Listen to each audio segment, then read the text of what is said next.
So, hello students. Today I will teach you lesson 3, metals and non-metals. From this onwards, CBSE announced that the exam will be in 2 terms and first term will be on objective type. So you have to prepare from NCERT. Each and every line become important as per this prospective view, because subjective question can be prepared on the important topics, but objective type of question means it depends, it can be from anywhere. So each and every line now become, so it's my advice, if you can take a very keenful reading from your NCERT book, you can cover most of the question from NCERT itself. So today I'm teaching you metals and non-metals. So let's proceed. As per the prospective view of the one marker question, we can do this reading as this way. Okay.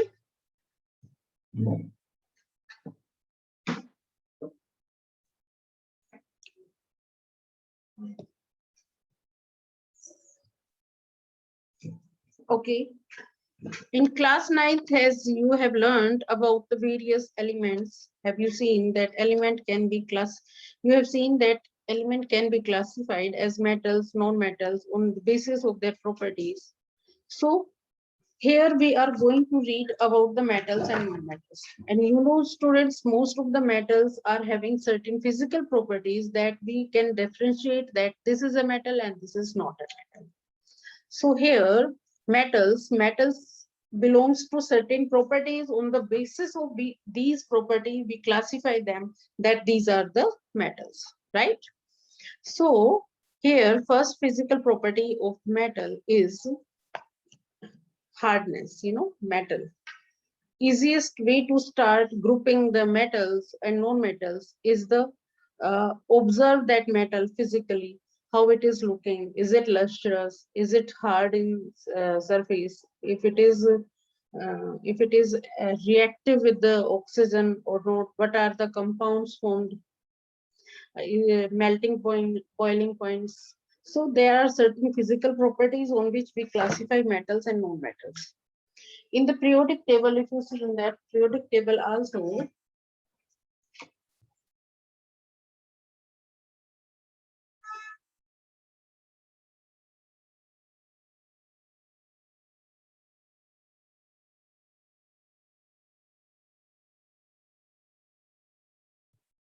I show you the periodic table.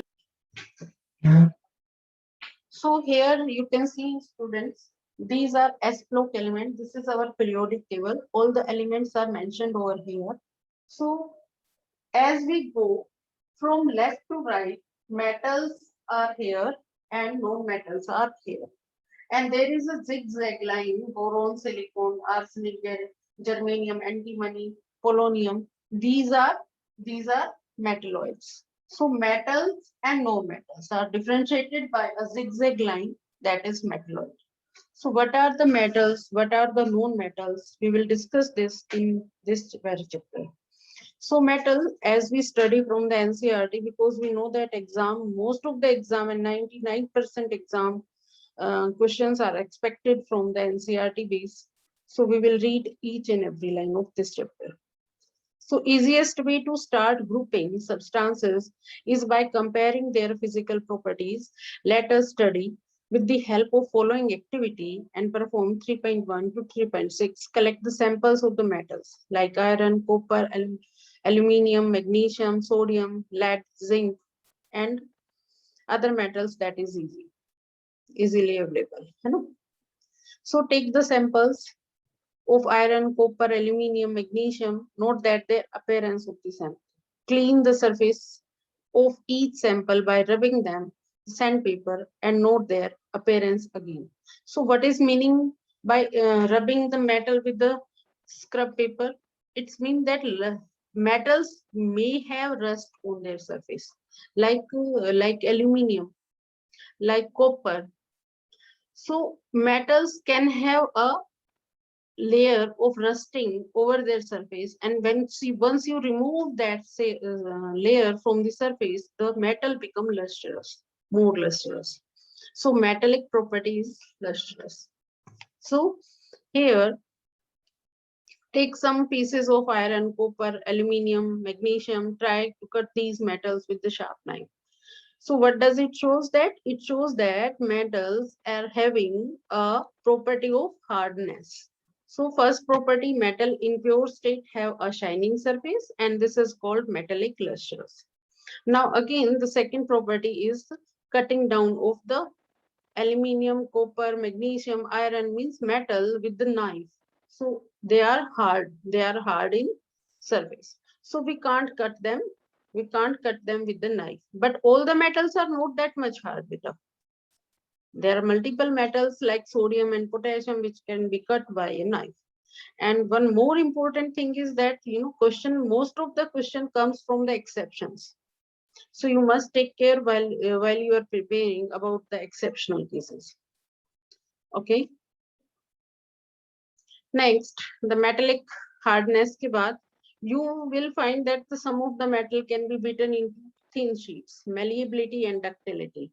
So what is the malleability means? You are able to beat the metal to make the thin sheets. It can be like work of chandi, work of sona, gold on the sheets. So it can be so much thin line. So paper like or more than a million of the papers worksheets breadthness, you can say it is more. It is the metals are more malleable, and the most malleable metal are gold and silver. They can form a very thin sheet of the metals by malleability. So ability of metal to be drawn into thin sheet is called ductility. Thin wires. So ability of the metal to be drawn into thin wires is called ductility, and gold is the most ductile metal. You must remember that gold is the most ductile metal, and you will surprised to know that the wire of the 2 kilometer length can be drawn from 1 gram of gold. So one marker question can be, you can mark this from here, that 1 gram of gold, 1 gram of gold can be used to make a 2 kilometer wire of gold, right? So it is an important thing. I'm marking from here. Yes. Next is, it is observed that malleability and ductility, that the metal can be give different shapes according to your needs. Means you can mold them into different shapes. They will not break down. If you try to mold a straight wooden part, that will be broken. So it is a non-metal. So metals are moldable. They will not break, but non-metals are brittle. They will break down. So can you name some metals that are used for making cooking vessels? Yes, you are right. Here are some metals like we are using them for cooking food, like aluminium, no? Yes, aluminium, copper, or steel. But steel is not a metal, it is a metalloid, and we have iron, nickel, and chromium as a part of steel. So we will discuss these things after the concepts complete. So we can take another part on these discussions. So let's take aluminium or copper wire, cramp the wire. So why these metals are used for making food? Because they are a good conductor of heat. So we can say that they are good conductor of heat. Why? Here in the experiment, you can see that this metallic wire is having a free end of wire and fixed with a wax. A pin is fixed over here, and I am heating this wire in the middle of this wire, and the free end of the wire will get heated up and the wax will melt out. So the pin will be removed itself. What does it show? It shows that heat is traveling from middle point to the free end. So these metals are good conductor of electricity. The above activity shows that metal are good conductor of electricity and have a high melting point. The best conductor of heat are silver and copper. बच्चों एक चीज है, if silver and copper are that good conductor of electricity, then why the wires could not be made of silver? Because it is the best conductor of electricity. Electricity conductor, best conductor means the resistance is very low, and less amount of heat is produced during transmission of the current from one point to another point, so that will save our current also. But the fact is that because making wires from the silver, which is a precious metal, it's very expensive for us, so we can't afford that for making a large number of wires of the silver. Lead and mercury are comparatively poor conductor of heat. Lead and mercury are the poor conductor of heat, means they are exceptions. So you must note down this, that lead and mercury are comparatively poor conductor of heat. Yes. Do metals also conduct electricity? Yes. Most of the metal conduct electricity. You have seen that the wires, mostly they are made up of metals, and the coating over them to protect ourselves from the shock of the current, we use PVC, polyvinyl chloride, or rubber sheets.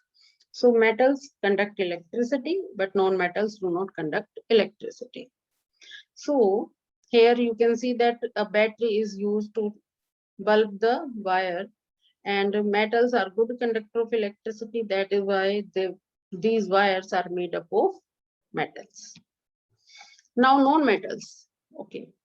In the previous class, you have learned about that there are very few non-metals as compared to the metals. We can see in the periodic table also, you have seen that there are only a few non-metals are here, and metals are so much in number, like iodine, carbon, nitrogen, bromine, chlorine, fluorine.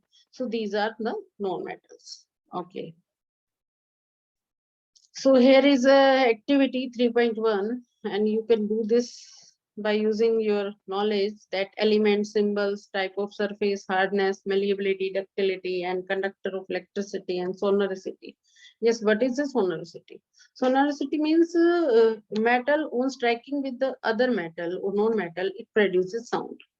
We are using these bells in the temples made up of metals. Why? Because metal are sonorous. So mandir ki jo belle hain, that can produce sound, and because they are made up of metals. Okay.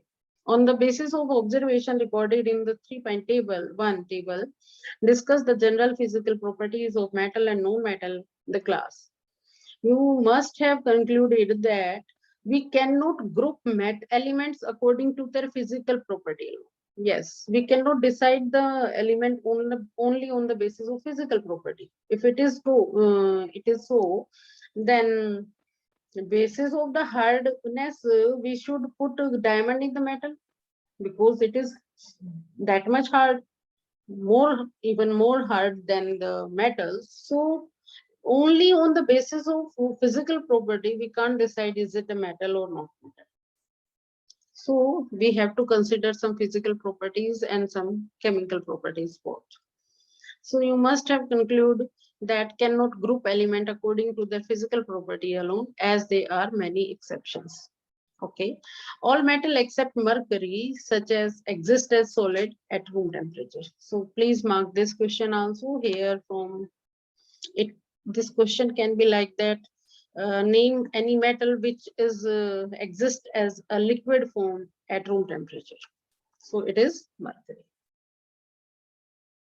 So you have observed that metals have high boiling and melting point, but gallium and cesium both are having a low melting point. So beta, mark this one also. I told you most of the question will come from exception. These are usually asked in the exam. Gallium and cesium are the metals that have very low melting point.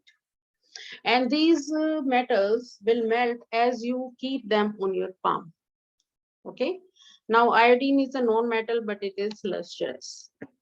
Carbon is a known metal that can exist in different form, and each form is called allotrope. So what is the allotrope? I describe in the another video, which is carbon and its compound. So what are the allotropes? Whose physical properties are different, but their chemical properties are same. So diamond is an allotrope, graphite is an allotrope, and Buckminster Fullerene's third allotrope of the carbon is also. So here, allotrope diamond is the hardest natural substance and known and has a very high melting and boiling point. Graphite, another allotrope of the carbon, is good conductor of electricity. See, we always say known metals are bad conductor of electricity, but graphite is a good conductor of electricity. So we should mark this question also. Okay. Now again, alkali metals. Alkali metals, you know, what are the alkali metals? Alkali metals, alkaline earth metals. These two S block elements. These two S block elements are alkali and alkaline earth metal. So here, alkali metals like first series, lithium, sodium, potassium, rubidium, cesium, francium. So lithium metal, alkali metal, lithium, sodium, potassium, that they are so soft that they can be cut with a knife. So you mark also this point, please. And they have a low density and low melting point. Now, metals, you know, having a high density, but they do have a low density also. Metals can be more classified easily as metal and non-metal on the basis of chemical properties. So here we are going to discuss some of the chemical properties. Most non-metal produces acidic oxides. See beta, यहाँ से एक important question बनेगा. Most of the non-metals produces acidic oxide.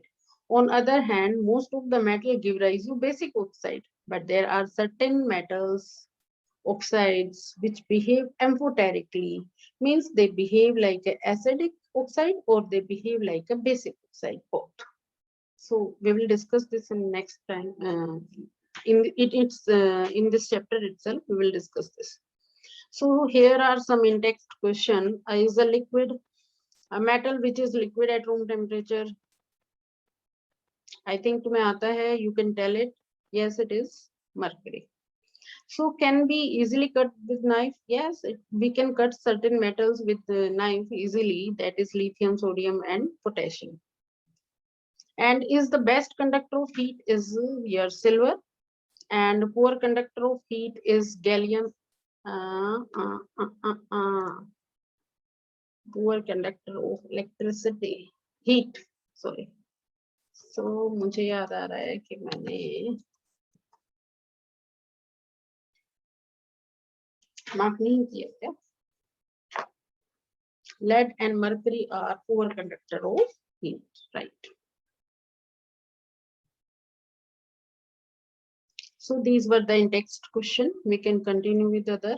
What is mean by malleable and ductile? You know, malleability means beaten into thin sheets, and ductile is drawn the metal into thin wires. So, and we know that malleability, who is the best malleable metal and who is the best ductileable metal. Now comes to the chemical properties of metal. First of all, what is the chemical properties means how the metal react with the different ways. There are different reactivity. The metals can be described like this. How we distinguish this metal, alkaline earth metal, transition metals, because based on their chemical property, we can do this. So there are certain chemical property we will discuss in this chapter, and we will discuss this in detail. So here metal chemical properties we discussing. So first is reaction of the metals with oxygen. Air में जब भी हम oxygen होता है तो that will react with metals. So what is the reactivity of metals when we burn it? So whenever you burn something, you know, it is using oxygen itself. So here the metal with oxygen, it will form metallic oxide. So copper with oxygen, it will form copper oxide. Aluminium, it will form aluminium oxide. And in chapter 2, copper oxide react with hydrochloric acid, and we have learned that metallic oxide are basic in nature. Why?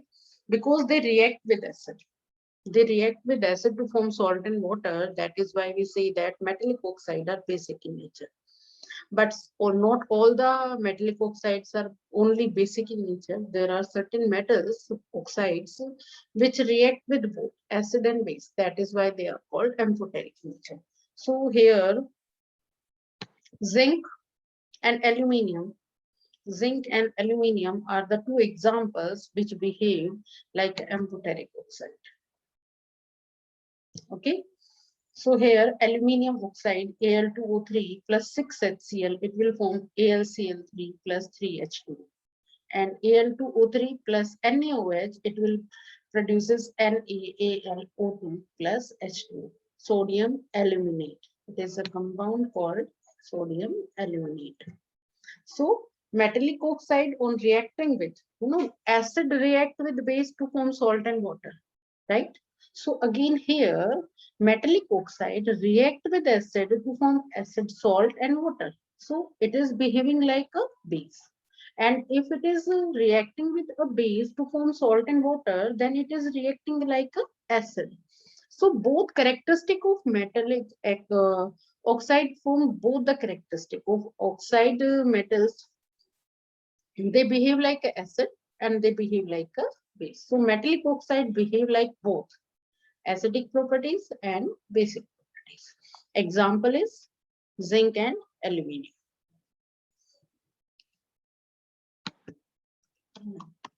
Now most of the metals oxides are insoluble in water, but some of these are dissolved in water to form alkalis. Like sodium, sodium dissolved in water, it forms base.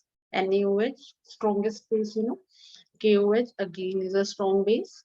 So most of the metal form dissolve in water. Not most of the metal, but yes, some of the metal you can say. Yes, most of the metals are insoluble in water, but some of the metal dissolve in water to form alkalis. Yes. So it is sodium hydroxide and potassium hydroxide. So यहाँ से बच्चों एक main important question आ रहा है, name some metal which are dissolved in water, है ना? So it is sodium and metallic oxide, sodium and potassium, both form alkalis.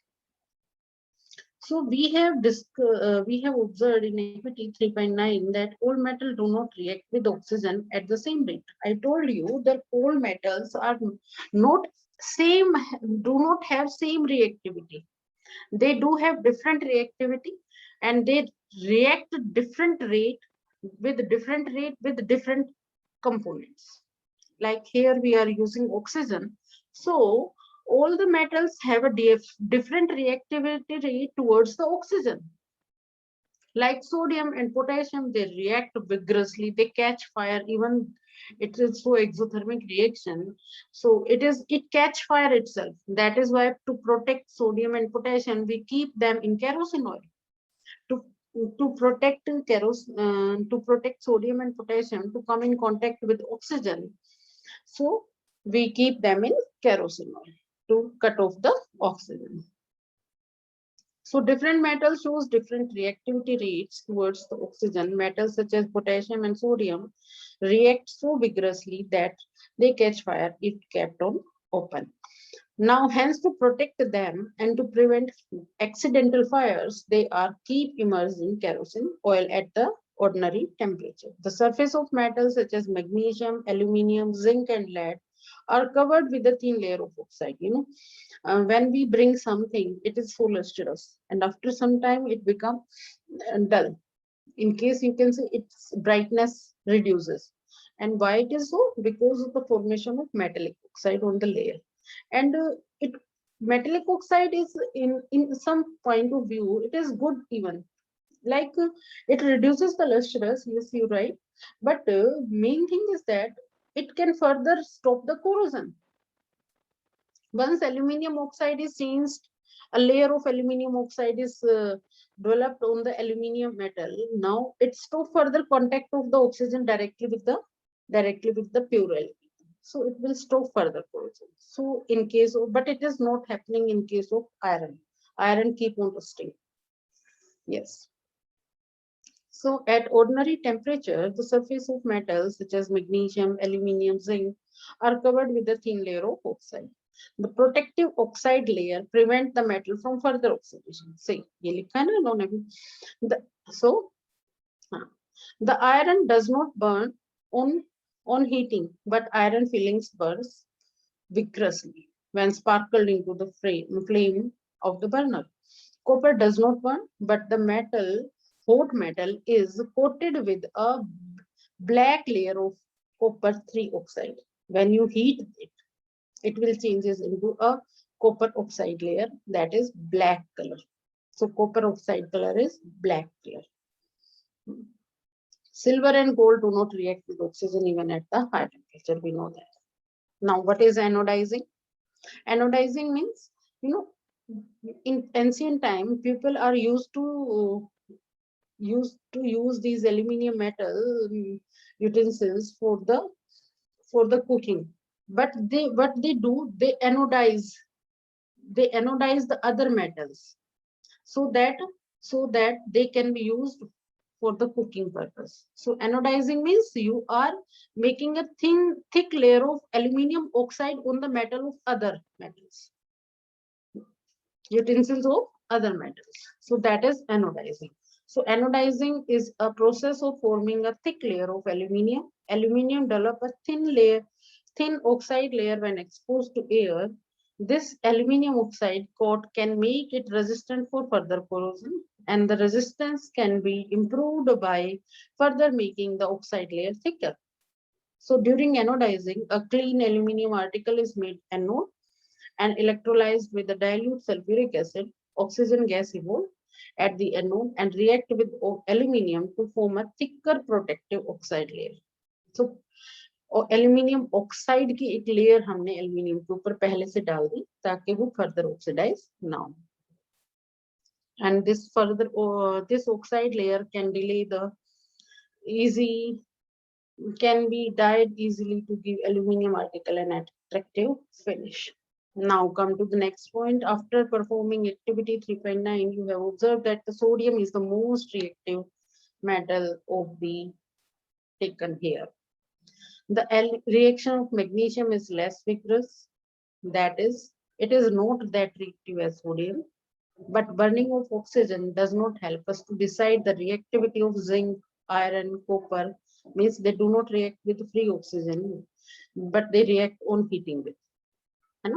At higher temperature they react. So let's start with the other thing is that to decide further reactivity rate, we have to discuss something else. So here is the metal react with water. So what happens when metal react with water? So metal react with water and produces a metal oxide and hydrogen. So what is the reactivity of metal with water? Metal react with water to produces metal oxide and hydrogen gas. Question can be which gas is produced when metal react with water? So here oxygen, and obviously here oxygen is produced, so it is a kind of exothermic reaction. So metal like potassium, sodium react violently with cold water, and in case of sodium and potassium, the reaction is so violent and exothermic that it can catch fire. So here it is given that sodium and potassium both react with water to form alkalis. We already know that, and hydrogen gas is produced. Now sodium, it is very important, bachcho. Element X is used as a whitewashing, react with water, white float, ये सब question बहुत सारे आते हैं हमारे. So reaction of calcium with water is less violent and the heat evolved is not sufficient to get fire. Now calcium start floating because of the bubble of hydrogen gas so formed stick to the surface of the metal. So it start floating. Magnesium does not react with cold water, it reacts with hot water to produces magnesium hydroxide and hydrogen. It also start floating due to the bubbles of hydrogen gas stick to the surface. Now, metal like aluminum, iron, zinc do not react with either with the cold water or with the hot water, but they react with steam. Question can be like that, which metal do not react with cold water? Or it can be like that, which metal react water in the form of steam only? So that is aluminum, iron and zinc. Okay. So keep in mind, one marker question can be come from any of the line. So metals such as lead, copper, silver, gold do not react with water, neither with the cold nor with the hot water or the steam. They do not react at all. So what happens when metal react with acid? It's a very good question. Metals react with acid to produces salt and hydrogen gas. So metal react with dilute acid, salt and hydrogen gas is produced. So can you write down the equation? Magnesium, aluminium, zinc, iron with dilute hydrochloric acid. No, dilute hydrochloric acid. Hydrochloric acid means HCl. So here we can write down some reactions I can write down here. Reaction of the magnesium, Mg plus HCl, it will produce MgCl2. So here balancing can be like this, plus H. Right? Another is aluminium, Al plus HCl, it will produce Al2, Al2Cl3 plus H2S. Could you make the balancing? So here are 3 chlorine, so at least 3 chlorine means you can write down here 3 chlorine or 6 HCl, 2 and 4, and how much addition? 3H2. Yes, it is balanced. Now zinc chloride Zn plus HCl, 2 HCl, it will produce ZnCl2 plus H. So you can write down the equations of iron, same Fe2Cl3 will be formed. या FeCl2 भी कुछ लोग कह सकते हैं इसको, क्योंकि it depends on ionization state of iron. Now hydrogen gas is not evolved when metal react with nitric acid. यहाँ से important question है बच्चों, क्या hydrogen gas do not formed when nitric acid के साथ हम रिएक्ट करते हैं मेटल का? Why? Because nitric acid itself is a strong oxidizing agent. So it will reduce H2 produced and it will form water and itself get reduced. So hydrogen is oxidized by adding oxygen and itself it is get reduced by removing its oxygen itself. So here you can see that HNO3 is a strong oxidizing agent. It oxidizes H2 producing water and itself get reduced to produces NO, N2, N2O, NO or NO2. But magnesium and manganese react with very dilute HNO3 to produces hydrogen gas. So question can be like that, which metal react with HNO3 to produces hydrogen gas? So it is manganese and magnesium. So you have observed activity 3.11 that rate of formation of bubbles was fast in case of magnesium. The reaction was also most exothermic in this case. The reactivity decreases as in magnesium is the most reactive, aluminium, then zinc, and then iron. In case of copper, no bubbles are seen and the temperature also remains constant, means unchanged. This shows that copper does not react with HCl. Now, one more important question is, bachcho, aquaresia. What is aquaresia? You know, there are certain vendors in the streets who says that give me your gold jewelry, I will make it more lustrous. So because of this aquaresia, you know, copper, gold, silver neither react with HNO3 nor react with HCl, but they do react with mixture of these two. That is aquaresia. If you prepare, this is also called a royal water. You know, once a question comes, royal water. So royal water is aquaresia and it is nothing but a mixture of the hydrochloric acid and nitric acid.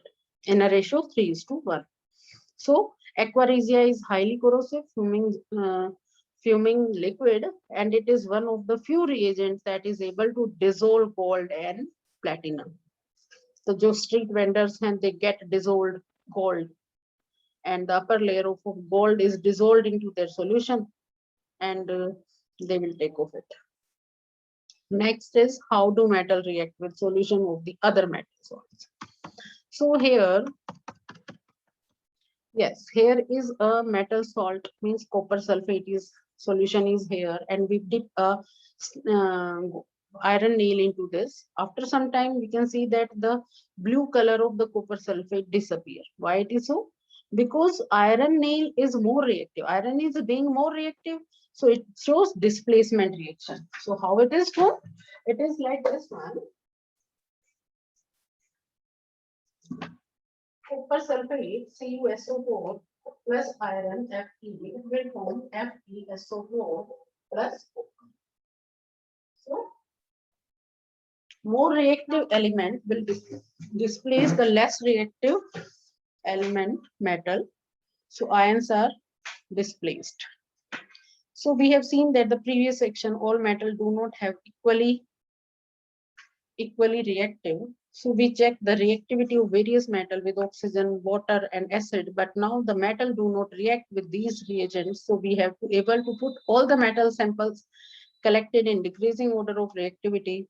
So displacement reaction. In chapter 1, we have already studied this.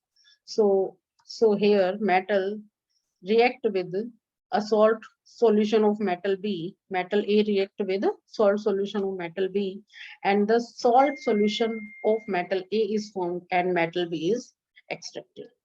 So here is a reactivity series.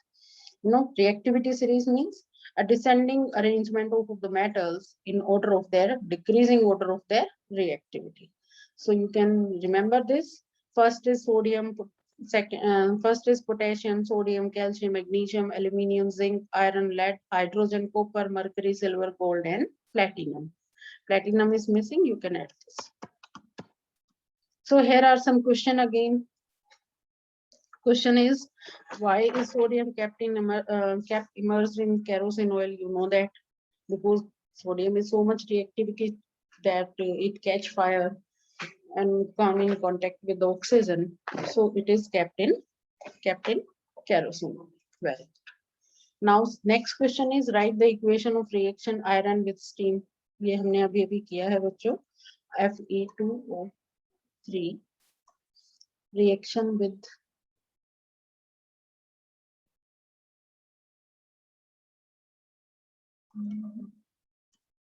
steam. Yes, here it is.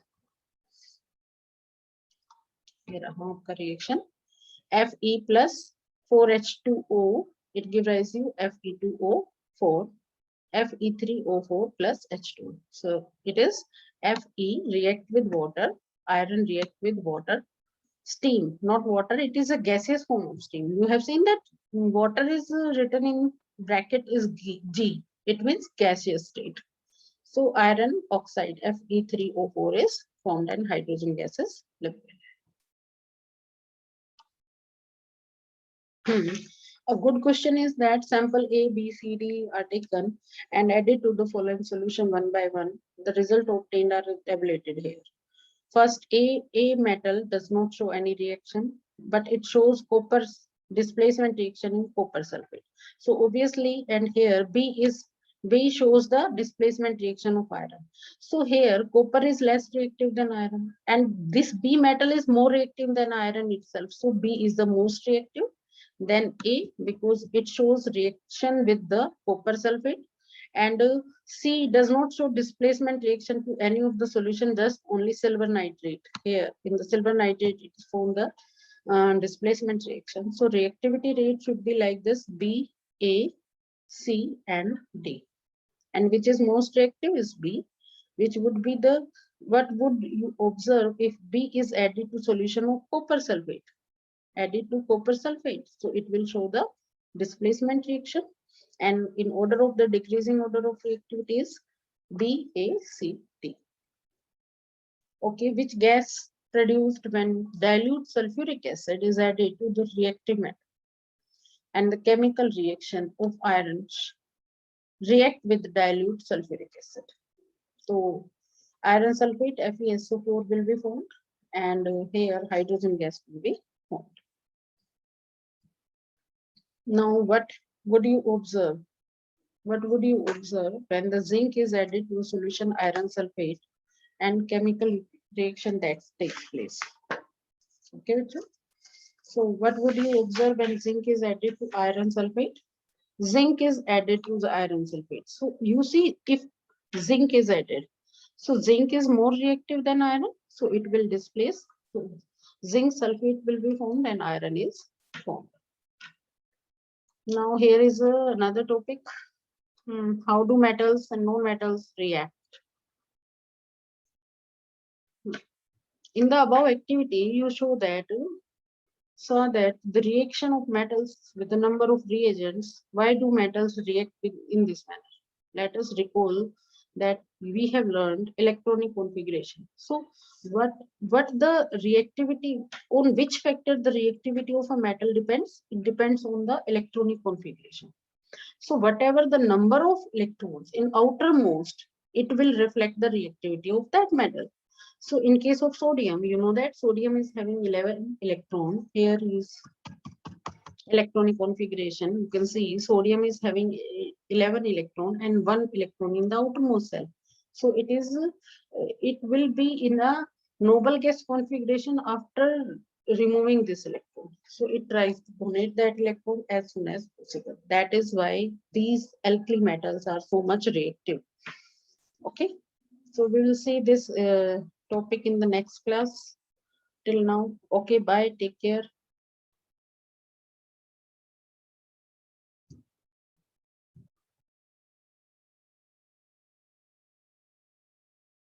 So now student, today's last topic is how do metals and non-metals react with each other. Right? So we know that metals means these elements and non-metals means these elements. So how do they metal and non-metal react? Now reactivity of a metal or a non-metal depends only on the valency. And what is the valency? Number of electron in the outermost cell. If it is less than 4, and if it is number of electron is more than 4 in the outermost cell, the valency will be 8 minus number of electron. Now, we consider some example like sodium. Atomic number is 11, right? So electronic configuration 281. So 1 is the valence cell. 1 is the number of electron in its outermost cell. That is valence cell. So valency of sodium is 1. Why the metal react? To complete its outermost octave completely full. So, or you can say to attain electronic configuration of nearest noble gas. So here, here 1 electron is there in the outermost cell, so it will lose its electron, and because it needs either it lose 1 electron or gain 7 electrons. Say gain 7 electron is not feasible. Why? Because number of proton and number of electron, positive and negative charge, make a balance. And if there is a large difference or huge difference in the charges, then it is most difficult to maintain its stability. So here, it cannot accommodate 7 more electrons. So it will lose this 1 electron in outermost cell. So it will form Na positive ion after losing 1 electron. So here, if I say NaCl, how it is manufactured? Na. So first of all, formula कैसे बनता है? Most of the student don't know how to make formula, how to remember the formula of any compound. So student, NaCl, Na is having 1 positive, 1 valency, and chlorine is also having 1 valency. How? Chlorine is having 17, its atomic number 287. It is 1 electron deficient to complete its octet. So valency of chlorine. How valency of chlorine is 1? Because outermost cell is having more than 4 electrons. So valency will be 8 minus number of electrons. So 8 minus 7 is 1. So it will gain 1 electron. So cross multiply this. NaCl. ठीक है. And if we are to represent the electronic dot structure of NaCl, sodium is having 1 electron in its outermost shell. Chlorine is having 7 electrons in its outermost shell. 7 electrons. So this 1 electron will be donated to chlorine and it will form Na with positive charge and Cl with negative charge. So here the electron in outermost shell of chlorine now completely. 7 electron of chlorine and 1 electron of sodium. And because 1 electron is donated, now the proton in sodium is still 11, but electron is 10. So one positive charge is new. So that positive charge is reflected over here. Clear? Now we can discuss one more electronic dot structure of magnesium chloride, MgCl.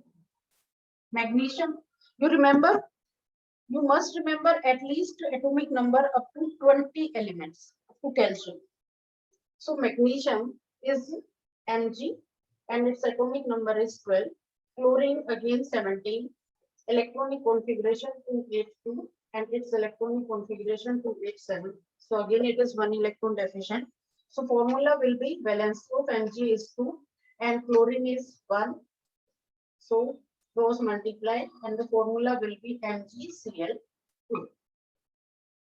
So what will be the electronic dot structure of MgCl2? How they will react?